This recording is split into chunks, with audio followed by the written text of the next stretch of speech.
IGP Shahidul হক সহ আসাদুজ্জামান মিয়া তারা নিজেরা সেখানে ঘটনাস্থলে উপস্থিত ছিলেন।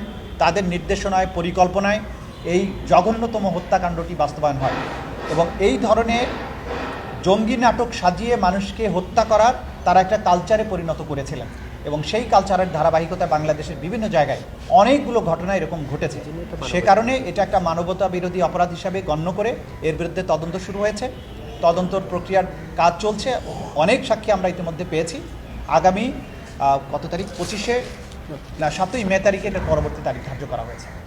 এর বাইরে আরও দুটো মামলা ছিল। একটা হচ্ছে বনশ্রীতে যে কার্নিশে ঝুলে থাকা এক তরুণকে 6টা গুলি করা হয়েছিল, সেই মামলায় চঞ্চল এবং আরেকজন এখানকার এডিসি ছিল রাজন, তাকে হাজির করা হয়েছিল। সেই মামলাটি তদন্ত প্রায় শেষ পর্যায়ে, একটা ড্রাফট রিপোর্টও এসে গেছে, কিন্তু এটার ফাইনাল রিপোর্ট দেওয়ার জন্য আমরা আরও 1 মাস সময় চেয়েছি, আদালত সেটা মঞ্জুর করেছেন। আরেকটা হচ্ছে মিরপুরের যে হত্যাকাণ্ড হয়েছিল, সেখানে মাত্র একজন আসামি গ্রেপ্তার আছে, তাকে হাজির করা হয়েছিল। সেখানে আরও বিস্তৃত পরিসরে তদন্ত দরকার, সেজন্য 3 মাস সময় চাওয়া হয়েছে, আদালত সেটা মঞ্জুর করেছে। এত বড় অপরাধ হয়েছে, এত মানুষ মারা গিয়েছে, মাত্র 100 কতজনকে আপনারা গ্রেপ্তার করেছেন, সেটা তো যথেষ্ট নয় বলে তারা মনে করছেন। তা আমরা যেটা জানিয়েছি যে আমরা তো মানবতা বিরোধী অপরাধের ক্ষেত্রে প্রথমেই হাজার হাজার মানুষকে আমরা গ্রেপ্তার করতে চাইনি।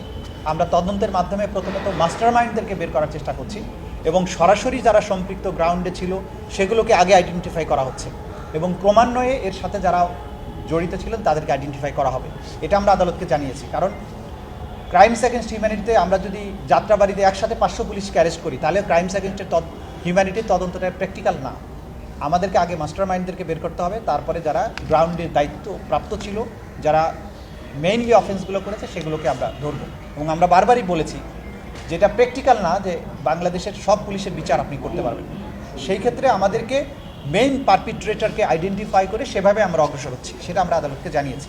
আদালত একটা জিনিস জানতে চেয়েছেন যে তদন্ত সংস্থা আছে তাদের সেই সক্ষমতা যা আছে সেটা যথেষ্ট কিনা, নাকি এটা আপনারা বাড়ানোর চিন্তা করছেন। সেটাও আমরা জানিয়েছি যে জনবল বাড়ানোর জন্য সরকার ভাবছেন।